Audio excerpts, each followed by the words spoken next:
Tina di location, de dinawa, Scalter kidi pondise.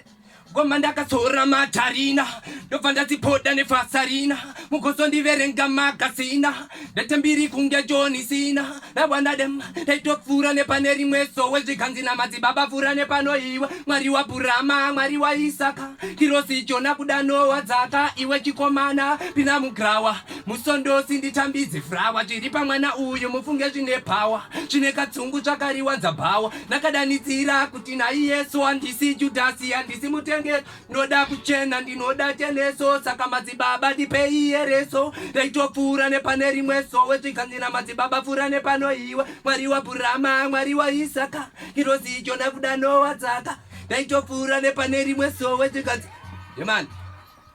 Let's pull it up one more time, same rhythm, and this time we have to go to Mazbaba Nyerex. Who not ready?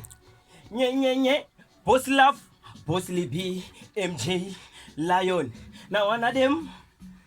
Piga Bumbale, Kanaman, Wagwan, Lave. Now one of them say, Daga Bisanzo, kwenda kunorora, saka kuchengira kwacho itori wora, amenone mutemo akatopona, muno nzita wagona hapana ndino chengerai, chenge, kana ndichipenga rega nipenge, mukadzi wangu kumaraini haende, anogara ari mumba sema dende,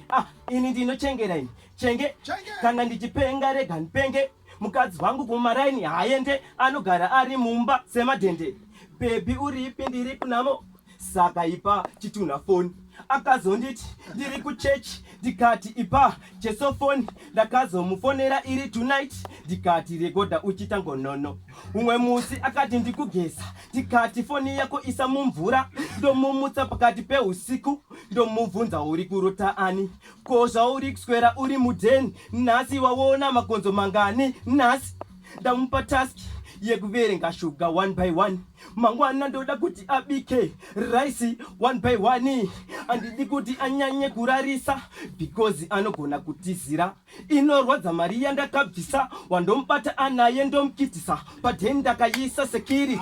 ndoswera ndakamisa marikiti rega ndisakurendega munhu